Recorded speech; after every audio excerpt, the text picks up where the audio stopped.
That's why I always say try them before you go out. But I find that these are pretty consistent. I've actually taken these on a blind date in the woods, and water content, everything was consistent. It was really good. Another one I've really enjoyed is the peppered beef and rice. It's got some black pepper, some green pepper, some rice. I really find that the Alpine Air's textures are very true.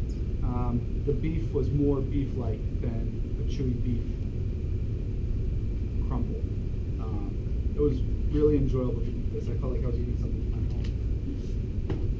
Obviously, again, just going over some other things. Personal favorites here. Macadamia nut Cliff Bar. I love this bar. This is my wife and mine's favorite. If we're in a really bad spot, we need some energy and some sodium. The margarita flavored shot blocks are really awesome. They're not too sweet. They've got a really great, I would say they're kind of like the Mott's fruit gummies if you've ever had them. It's kind of like that consistency of gummy. I mean, we've eaten these at home. We put kosher salt on them to get the salt in it. They're that good. You want to make sure if you're doing something like this or a goo, always make sure you're drinking with it because it can kind of dehydrate you a little bit. It's a lot of concentrated supplements, so you want to make sure you're hydrating with those as well.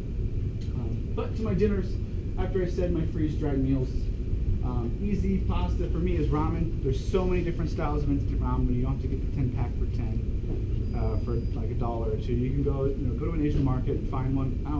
You can find them in cups and the blocks. It doesn't matter. And there is some really good stuff out there. Really tasty. I like to take mac and cheese. It can be Kraft. It can be whatever you like. I usually put some salami in there, or Vienna sausages. I'm going to pack in a can of Vienna sausages. Usually add a little bit of sriracha sauce too. Frying pan pizza, like I talked about before. This is another one of my favorite recipes that we've come up with. You can go to the store and you can buy just add water pizza dough. And I actually mix it up in the packet, and I pat it into pancakes, and I fry both sides in a frying pan. And then I take a little water, I put my pizza sauce on, a little bit of cheese, a little bit of pepperoni, put some water on the side of the pan, put my lid or a piece of aluminum foil on my frying pan, then I can steam the cheese and melt it, and everything's gooey and delicious. That can be like a long lunch or a meal.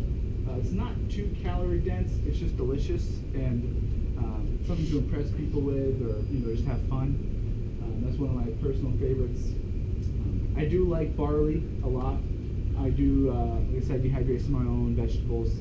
There's also another brand. Unfortunately, we don't carry them. They're called Harmony House, and they do just bulk dehydrated vegetables. So I'll buy them sometimes when I'm a little lazy. But Trader Joe's is a really nice 3-minute instant barley. Boil it up, boil my water, put it off the side. I actually let it sit for a little longer because I'm not boiling the water for 3 minutes because that's a waste of fuel. Really gives me some really great sustained energy for my day. I'll probably have a tea or a coffee or a hot chocolate. I really like the Land O'Lakes flavors of chocolate. They give you a lot of hot chocolate in them, and you can make a really nice tall cup of hot cocoa. That's actually usually my after dinner choice, even in summer. Just that little bit of chocolate, a little bit of sweetness really puts me in a good state of mind to go to bed. Last things I wanted to cover were leave no trace. I always cover this in all my presentations.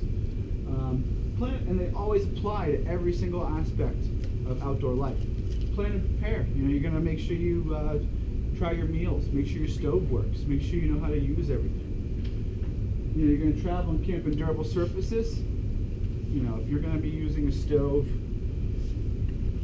that you might have some spillage, or you have to prime, make sure it's on a durable surface like a rock, or you have something underneath to protect the earth. A lot of times when the earth is scorched, it takes a long time to recover. Pack it in, pack it out, every piece of trash. A lot of times I'll even carry an extra bag and I'll pack out all the beer cans or tuna cans or Bush's baked beans. I find them all the time. I always pack them out. I always want to make it better for the next time. Leave what you find. A lot of times, sometimes I will cook fish that I catch. It's only a rare circumstance, usually if I wound the fish. It is a pleasurable thing, but in PA, especially brook trout, they're out there, but they're struggling. So unless it's going to die anyways, I'm going to leave it there. something that I always try to keep in mind. I minimize my campfire impacts. Always make sure you're using established campfire ring if you are going to be cooking it. Cook it down to white ash. Disperse your ashes. Broadcast them afterwards. Respect wildlife. This goes for you and for them. In regards to camp cooking, I like to cook away from my actual campsite, a couple hundred yards or a couple hundred feet at least, 200 feet preferably, if I have the time and convenience to do so. It reduces the smells, it reduces the attraction to your actual sleeping spot space. Take your shirt, put it up in the bear bag if you cook some frying fish. Things that I've learned. They're going to respect you, and you're not going to freak out and do something rational, like irrational, harming them. And be considerate of other visitors. Don't take, if you're at a shelter on the Appalachian Trail, there's a picnic table, you get there first, don't broadcast your stuff and make it your spot. Usually by the end of the night, there's probably a half a dozen to 20 people coming to seek refuge there. Could be Memorial Day weekend. Keep it to yourself. That way you can enjoy others. You're all out there to enjoy nature. And that's it for tonight. Thank you and happy trails. Before I open up questions, I just want to let you guys know we do have another event coming up on Sunday. We have our Solomon demo run, trail run. You can try Solomon shoes. Shoe pickup is at 2 o'clock. The run starts at 3. They meet at the Mount Nittany Trailhead. There will be post-run refreshments from Happy Valley Brewing Company. And the first pint is free for the runners. We have some information about this all throughout. Kurt is actually going to be leading the run. He is in a baby blue shirt over there. So if you have interest and you have any questions, you can ask him about that. But other than that, does anybody have any questions? Anything that they wanted? Yeah, Yes. how long does hard cheese last?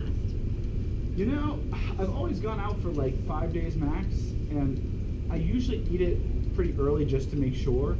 I've had it up to day 3, and it's not been bad. And I usually, if I carry something like that, I'll usually keep a cooler with me in my car, and I'll pack that last. I'll keep it deep in my pack, and that'll keep it pretty cool for a long time. And if it's really hot, I notice it's getting really bad, I can put it in a Ziploc bag, so it's waterproof, put it in a cold stream next to my camp. And I have a little refrigerator, just put a rock on it so it doesn't float away. Otherwise, then, someone else will eat it. Got some cheese. Yeah, the bear would be happy. Yes? How long will that alcohol stove burn on a fill?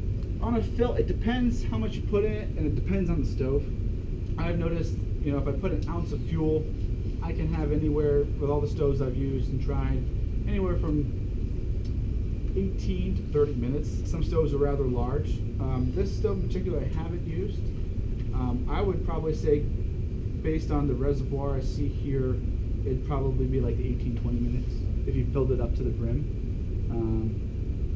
But if your boil time's 13 minutes, by the time you get done prepping your meal, just make sure I don't knock it over, keep it running.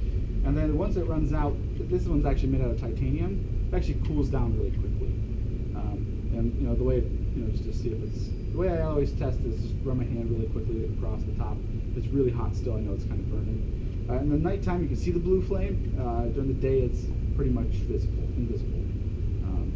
But I've never had any issues with having to wait too long for my stove.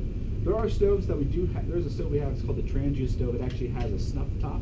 It's like a candle. You can actually put your alcohol stove out, and once it cools down, you can redistribute your fuel into your fuel bottle. That's a really convenient model. It's been around since the 50s. The Swedish Army still uses it. It's really cool. It's made out of brass, so you can kind of be hipster and have a cool old cooking utensil. Yeah, good question. Anything else? Anybody have a favorite meal that they would like to share? I think of anything else. I don't think I have any other favorite meals. I like lentils. You like lentils? Soak them first. Yeah. In the day, Yeah. Take less time. Yeah, lentils are great. We actually do even have a freeze-dried meal. It's a Himalayan lentil and vegetables by Alpine Air. It's actually pretty good. I appreciate you guys coming. Like I said, if you haven't done so already, sign up for the raffle. I don't have any more coming up in the near future, but in the fall, especially maybe August. Expect more from me. We'll probably have some other free use from other people as well. Probably tired of hearing from me all summer anyways. So. But enjoy your night. Also, just so you guys know, tonight only, for you guys coming here, we have 20% off any cooking equipment, utensils, accessories, and food. So if you wanted to get anything, go over. It's over in our camping section. Feel free to pick it off of here. And yeah, 20% off tonight for you guys. Have a good night. Thank you. Thanks.